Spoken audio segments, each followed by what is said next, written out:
Hello guys. So may bago na naman tayong customer ngayon, no? So paayos niya yung battery, laptop battery niya kasi ayaw na daw maggana.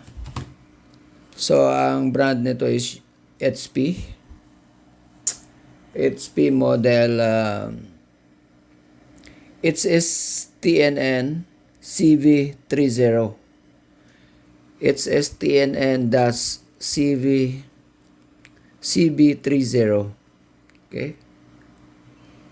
Tingnan natin kung anong problema nitong battery niya. Ayaw na daw mag-charge, ayaw na rin mag-power. Okay. So, una-una, i-power on muna natin yung analyzer natin. Ito. Power on natin. Okay, nag-ilaw na yung power LED niya. Then, after that, na-power natin. Naka-connect na siya dito sa COM port ng saan na yung connection niya? Ito.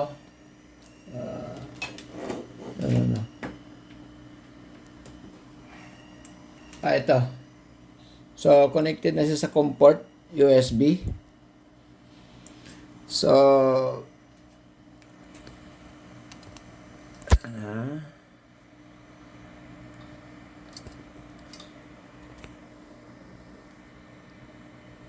i-zoom natin ng konti para makita natin yung program.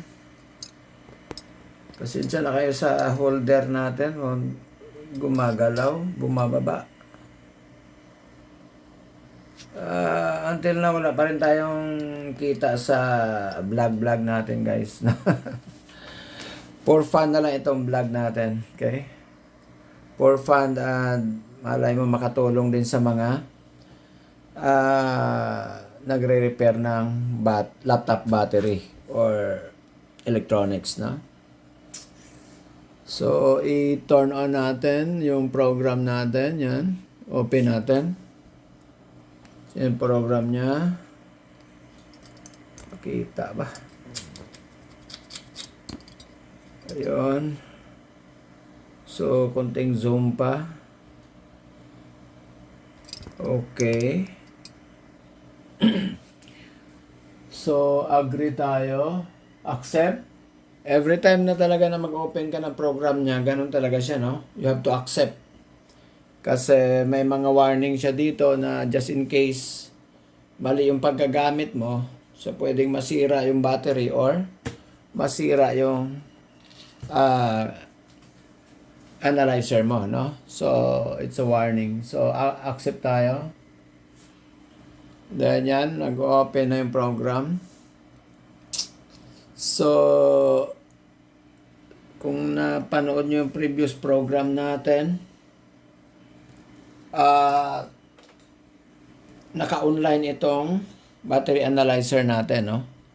Magamit nyo man ito na naka-offline, pero hindi nyo talaga ma-maximize yung purpose niya, no?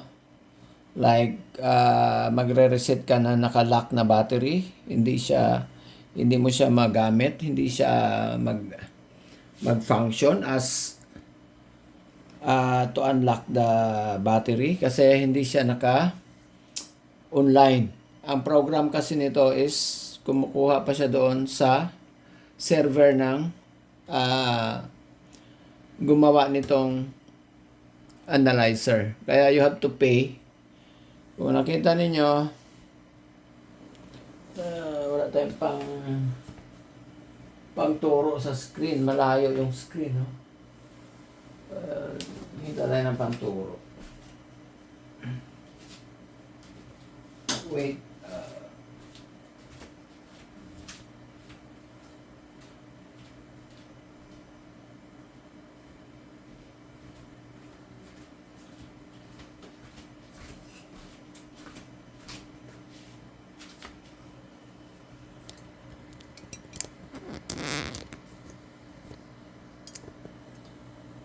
Okay, so nakakita natin ng panturo natin yan.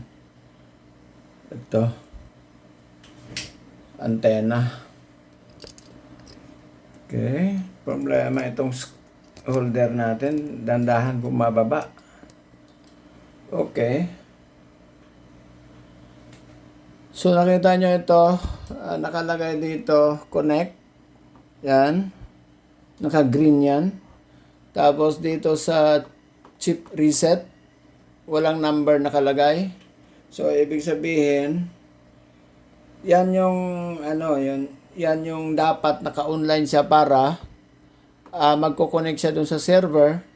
Then itong chip reset niya nagsasubscribe or kailangan mo rin mag-subscribe dito sa chip reset niya.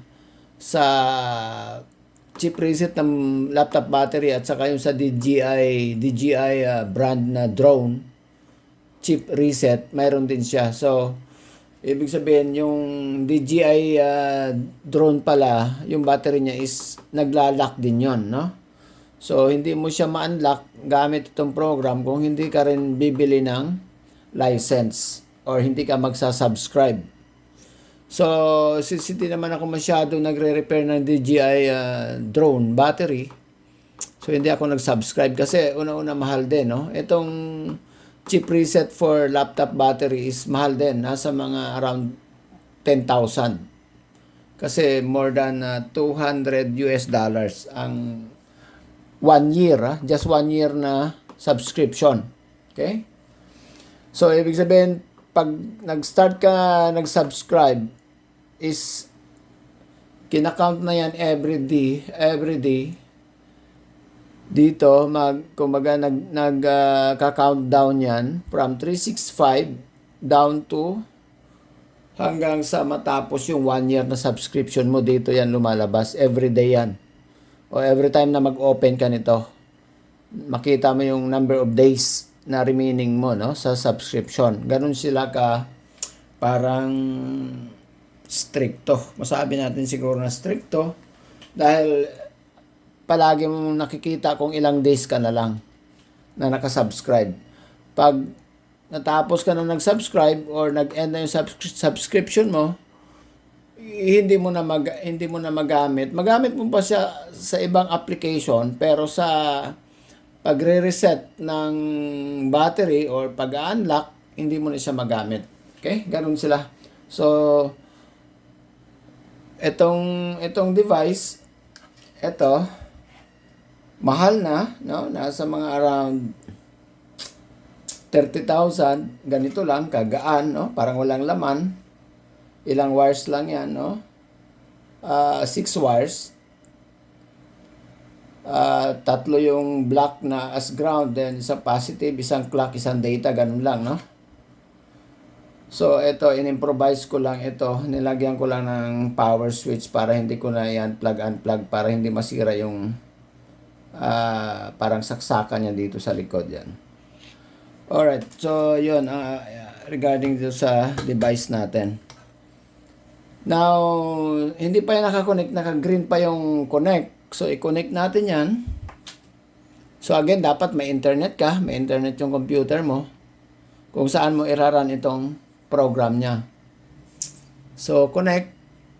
Yan, mag-yellow yan, then, until mag-red na siya, ibig sabihin connected na siya. Yan, wait tayo for seconds. Yan. So, nag-red na siya, ibig sabihin active na, no? Itong program.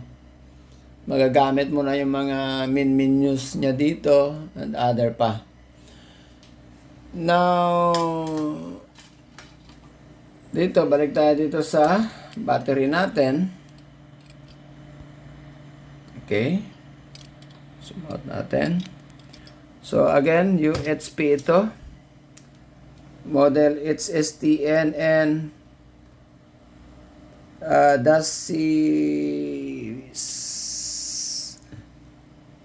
CB30. Okay, so again, hanapin natin kung saan ito yung pinings niya. Ilan yung pins niya? 1, 2, 3, 4, 6 pins, no? Ito, yung kinakabitan ng battery sa loob ng laptop. So, saan ang positive dito? Importante yan, no? Kasi kung hindi, pwedeng masira yung battery, pwedeng masira yung analyzer natin pag kinabit natin na baliktad yung pagkakabit ng battery. Yung B plus at saka yung ground. So, paano natin malaman yan? O, balik tayo dun sa program. Okay.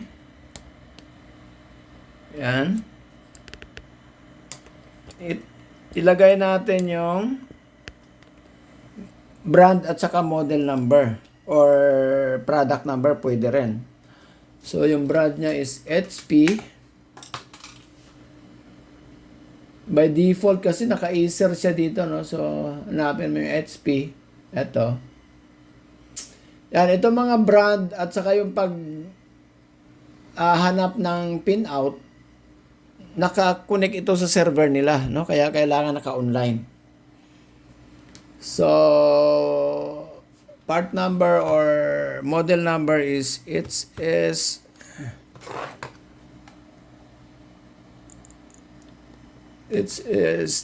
TNN dash CB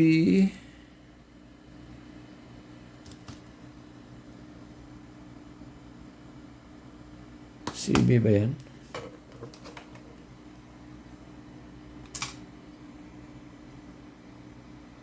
Yeah, CB30. CB30. Then find pinout. Okay, wala, hindi niya makita, no? So, wala, hindi makita. Okay. It's TNN. Ito na. Series it's TNN CB30. Okay, hanapin natin yung product number. Kasi ayaw niya sa model. Problema, wala din siyang product number. So, I think this is imitation, no? Imitation ito. So, wala siyang detalye. Andito. Part number. Hindi product, part number. So, 4129188-761. 41298. 2918. So, palitan natin tong model number ng part number. So, ano yan? 412918. 412918. Das 761.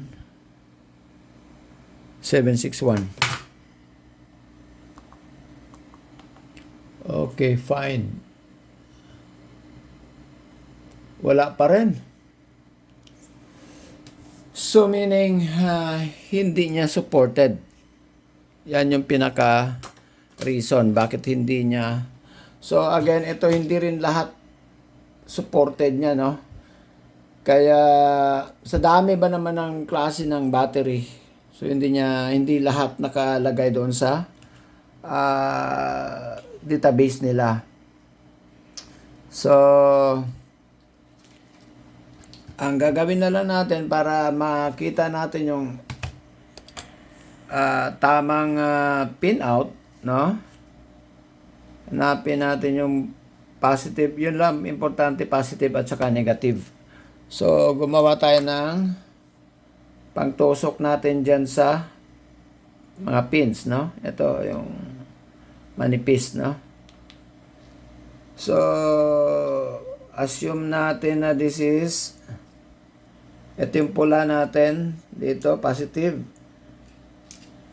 Kasi usually yan dulo-dulo, no? Negative, positive, dulo-dulo yan. So, this is negative, for example. Okay. Then, tester natin. Gamitan natin ng multi-tester.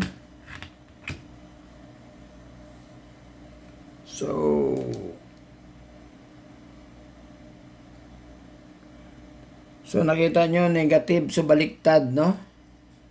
Negative yung result. So, ibig sabihin, ito yung positive dito. Ito yung negative. So, baliktad. Ito yung parang ganito. Ito yung negative. Ito yung positive. Yan. So, tester natin. Yan. So, hindi nag-negative yung result sa tester natin. So, ibig sabihin, tama yung polarity natin. Pero halos wala na siyang voltage, no? Nagda-drop na. Pero at least, mayroon pa tayong nabasa na konti. Now, tanda natin, negative, positive. Ito namang clock and, pwede natin i-mark yan. Para hindi tayo maano sa sunod, no? Hindi natin makalimutan, this is negative and this is positive. Okay? So, yung clock at saka data, pwede natin yan i-trial and error. Walang problema dyan, no? Hindi yan delikado. According sa kanila. Okay. So, hindi siya supported. Ito yung positive. Dito. Ito yung negative dito. Kasi itong battery na to, parang sa dami ko na-encounter, ito yung magkaiba rin siya, no? Mahaba at saka dito sa pinakagilid yung pins. Usually dito sa dito sa gitna, no? Hindi dito sa pinakagilid. Okay?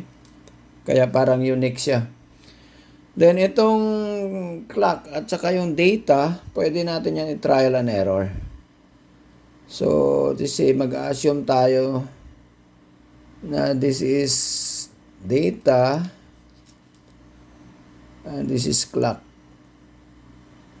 Okay? Now, subukan natin i-read doon sa program. Okay? Subukan natin i-read sa program. So, click natin yung start reading.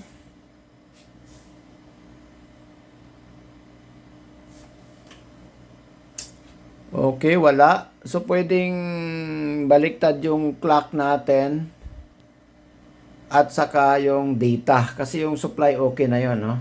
Na-tester na natin. So, subukan natin ibaliktad rin itong data at saka clock.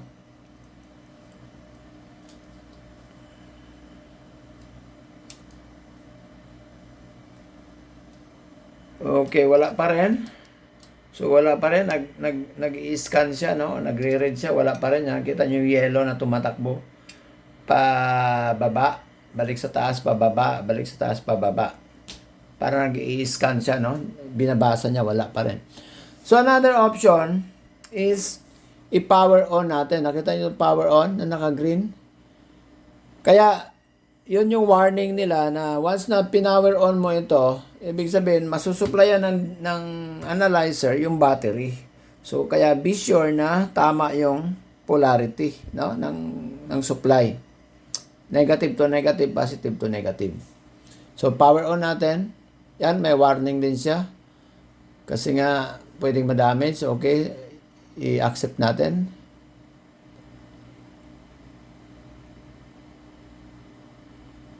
Wala pa rin. Wala pa rin. Yan, naka-power na siya. Nag-read na yung power niya. Ibig sabihin, sinusupplyan na siya ng analyzer natin. Yung battery, wala pa rin. So, subukan natin pa rin ng another option dito. Dito natin itabi sa supply. Yung data, dito yung ayan. Kita nyo? Mayroon na siyang nabasa. Yan, nakita nyo? Yan, mayroon na siyang nabasa, no? Ayun, nakita nyo? Yan, may nabasa na siya. Stop reading natin. Pwede natin i-power off ito. Kasi nabasa niya na. Stop natin yung reading. Yan. Ito na yung mga detalye ng battery. So, importante dito yung cycle count, no? Kung ilang cycle count na siya. 88 yung cycle count niya. Then, ibig sabihin ng 88, ibig sabihin 88 times na siyang chinards, no? So, parang yun na yung usage niya. 88 times na siyang chinards. So, marami-rami na rin. Then, dito, makita natin yung 3 cells lang siya, no? Pero mahaba. 3 cells lang siya, cell 1, 2, and 3, pero mahaba siya. So, supposedly, parang it looks 4 cells, no? Na-remember nyo yung sa previous video natin na mahaba. Ano yung previous natin na mahaba na battery? Ito. Yan na yan.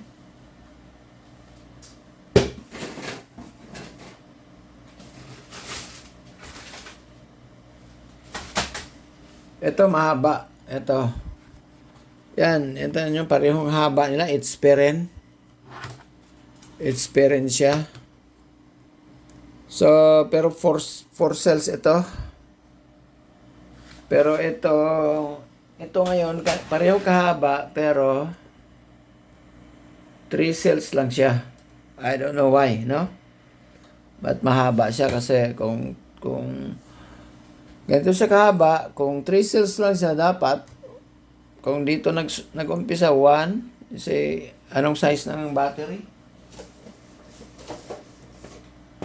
Yan, ito lang kahaba yung battery. So, dalawa-dalawa yan, nakaganon, parallel. 1, 2, 3. So, alanganin hindi siya mag-4, no? Alanganin hindi siya mag-4. Pero mahaba siya, may sobra. Sige lang, tingnan natin. Then, balik tayo doon sa program. Okay. Ang cell number 1, voltage cell number 1 is 3.12 volts or 3,120 millivolts. Cell number 2 is 3,086 millivolts or 3 volts, more or less. Then cell number 3 is 2.934 volts or 2,934 millivolts. Then naka-unlock siya. Then nakalagay dito for balance. Ibig sabihin hindi pantay yung mga voltahe ng tatlong cells, no? May 3.1, may 3.0, 86, may 2.9. So, imbalance. Now, another data dito na pwede nating tingnan is itong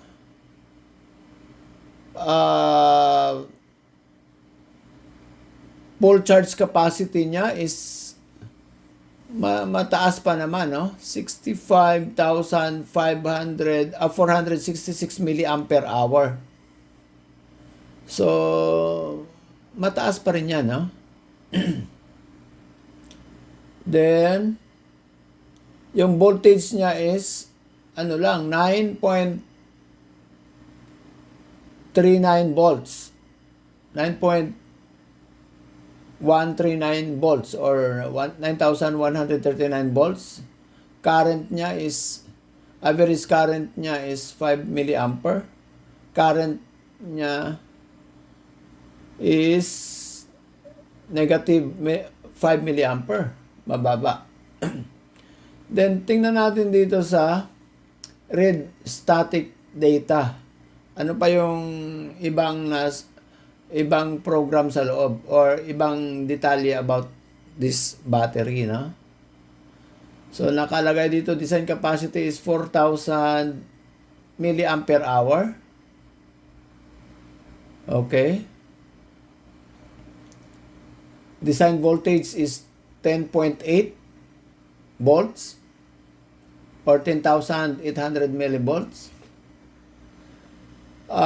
Manufacturing manufacturer date, medyo luma na pala talaga siya, no? 2007 pa yung manufacturer date niya. Okay, andito lahat, serial number, manufacturer name, device name, device chemistry, anong klaseng battery, Li-ion, no? Manufacturer data, yan. At saka chip name, or yung chip niya sa loob is BQ2084. Yan, version 133.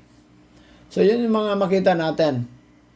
Now, kung i-check natin yung capacity niya dito, read capacity, walang lumalabas, no? Sa health, okay pa. Like, new pa yung health niya, oh. Pero tingnan na natin, baka nagsisinungaling din yan. Minsan kasi itong nababasa niyang health, ito yung previous pa, no? Nung hindi pa siya nasira, hindi pa siya nagkaganito, no? Yung okay pa siya. Posibleng ito pa yung health niya. Previous data pa yan sa loob. Okay, so try natin i-charge. Kasi naka-unlock naman siya, ibig sabihin hindi siya nag-lock, okay lang. So, subukan natin, punta tayo dito sa charge. Then, subukan natin i-charge kung mag-a-accept siya ng charge or aakyat yung cell voltage niya at saka yung current. Ayan, nakita nyo yung graph. Dandahan na umaakyat. Yan. So, lahat naman mayroong lumalabas from cell number 1, 2, and 3. Yan. Yung pinakamababa is cell number 3, humahabol din siya. Actually, umaakyat din siya. Yung parang brown na graph. Yung purple at saka green, yung 1 and 2, cell 1 and 2, yan. Halos magkatabi sila. Pero sumasabay na rin yung cell number 3. Kasi so far is ang current na voltage for cell number 1 is 3.3. Cell number 2 is 3.3 then.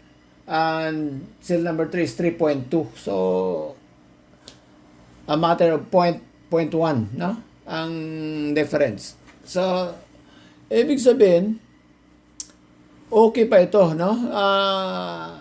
Hindi lang siya na-charge ng matagal na, no? Kaya halos bumagsak na yung cell voltage niya.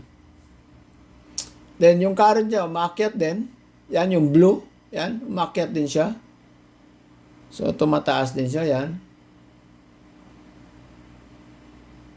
So, ganito kaganda ang device na to, no? Kahit hindi niya supported, hindi niya makita yung model number or part number, pero maano pa rin niya, no? Ma-detect pa rin ng device. So, yung chipset kanina na-recognize na rin yung BQ ba yun? BQ number followed by a number. So, yun yung number ng chipset wherein doon nakalagay yung program, no? So far, parang good pa ito, no? Kailangan lang ito i-continuously charging. Continuous lang charging kasi matagal itong maybe hindi na charge. So, yan. Stop natin yung charging. Stop. Ibig sabihin, okay siya. Tumatanggap siya ng charge. Then, balik tayo dito sa battery info. Okay, tingnan natin. Dati is 3.1 ang cell number 1. Ang cell number 2 is 3.0. It's 6. Ang cell number 3 is 2.9. I-clear natin to. Then, i-read natin uli kung tumaas ba yung cell voltage. Based doon sa graph kanina. O, yan. Tumaas, no? Yan, balance na siya, di ba? Kanina, imbalance, no? So, yung cell voltage na now is, cell number 1 is 3.4. 3.449 volts. Ang cell number 2 is 3.448. So, talagang almost pareho. Then, cell number 3 then is sumabol din siya ng 3.414. So, pag tuloy pa natin yung charging nito, ito, balance na rin ang nakalagay dito. Ibig sabihin, yung difference ng cell number 1 and 2 and compared to 3, kasi ang 1 and 2 is almost same, balance talaga sila. Then, ang number 3 lang, yung medyo 0.1 volts lang naman. So, pero balance na rin kasi may limit din siya kung ano yung makonsider niya as imbalance, no? So, maximum imbalance dito is 35 millivolts lang.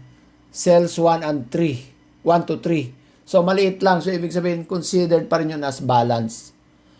So, yan. So, ito balance na siya. Kanina, imbalance siya. Then, halos pantay na. Then, ang kanyang, ano pa yung nagbago dito? Of course, cycle count niya, ganun pa rin, 88, no? Ang battery status niya, ano yan, 0290, hindi natin, hex, naka-hex kasi yan, may code yan, no? Hindi natin alam kung anong ibig sabihin ng battery status niya. Pero, ano natin, basahin natin uli yung read capacity natin sa dito uli, kasi kanina wala. Wala pa rin, walang lumalabas na capacity. Pero, good na, actually, good na siya, no? Ilan bang volts ito? Ang total niya, ilang volts ba siya? Ilang volts ba?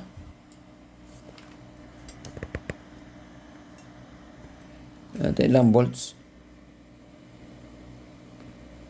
Liit kasi naman nakasulat, guys. Volts. 10.8. So, 10.8 volts. Ang nakalagay dito sa saan yung voltage is 10.3. 10,307 millivolts. Ito. Yan. So, 10.8, malapit lang naman, no? Like, 0.5 na lang, maging 10.8.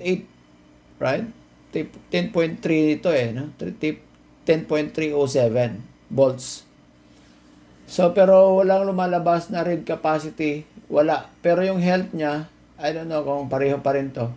Pindutin natin. Ganun pa rin ang health niya. Now, so far, I think this is still good, no? Na battery. Okay? Kasi kung hindi na to good, hindi na to magtanggap ng charge. Okay, clear natin. I-start reading natin ulit. So, ganun pa rin. Nakabalance pa rin siya. Unlock, no? Okay? So, continuous charging lang ang kailangan nito para bumalik siya sa normal. Okay, so yun lang guys. So, ibig sabihin, goods pa ito. Hindi lang na-charge. No? Then, ito, hindi mo rin ito ma-charge basta-basta na kabitan mo lang dito ng negative, positive sa ano niya, sa pin, no? Sa plus and minus pins niya. Hindi rin tatanggap ng battery yan. So, hindi rin tatanggap ng supply or charge, no? Kahit ipapakita ko sa inyo, subukan natin. So, mayroon tayo ditong variable charger. Then, tanggalin natin to. Tanggalin natin tong ano natin, yung analyzer natin. Tanggalin natin. So, positive dito. Okay. So, tusukin natin itong ginawa natin na pagtusok. So, this is negative. This is positive.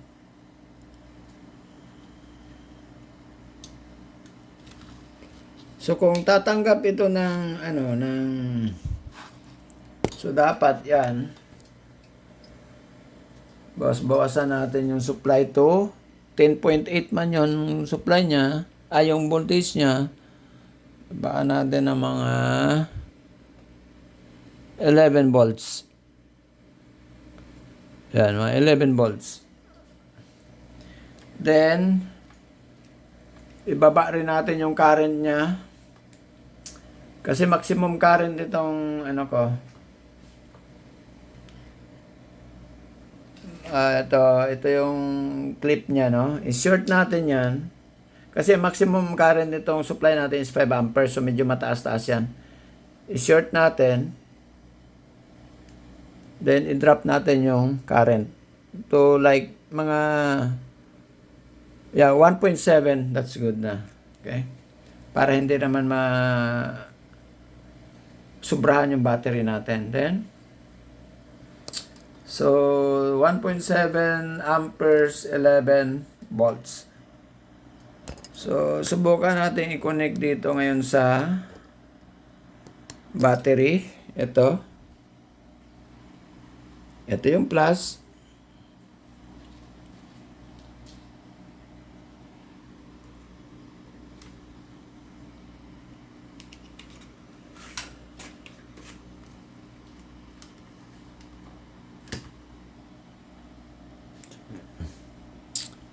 Ito yung ground.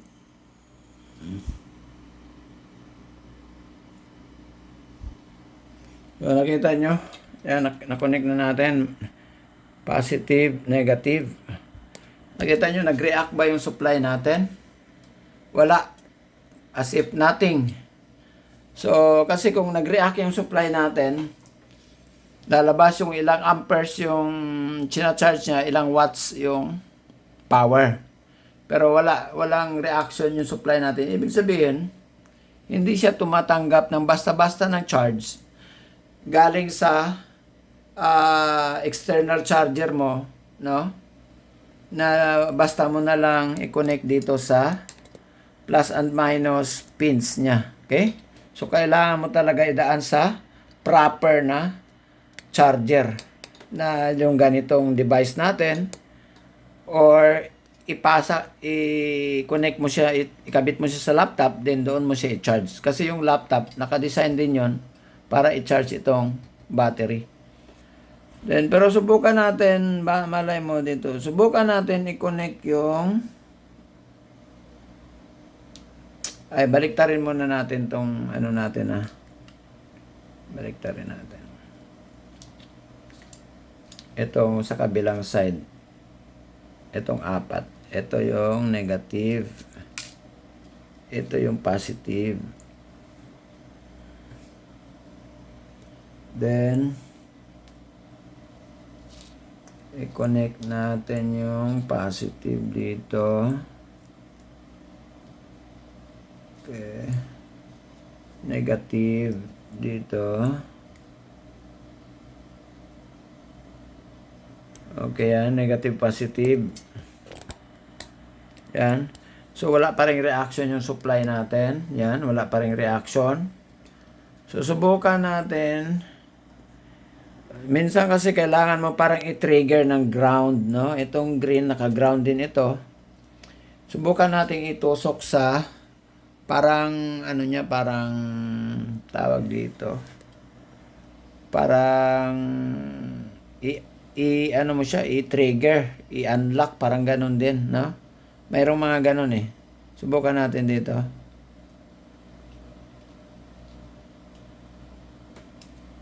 Pin number 2. Wala pa rin reaction yung supply. Dito wala pa rin. Dito wala pa rin. Wala talaga. Wala. Kahit saan may tusok itong ground. Parang i-trigger mo siya. Wala talaga. So, hindi siya basta-basta na yung may nakita akong mga YouTube video na ganun ang ginawa nila. I don't know. Pero, well, baka sa ibang battery meron, no? Pero in this case, wala. So, kailangan ng proper na pang-charge talaga. It's either itong device, yan, or i-connect mo ito sa loob, sa laptop para doon mo ang laptop mismo ang mag-charge dito sa battery. Alright, so yun lang muna guys. Until next video. Bye!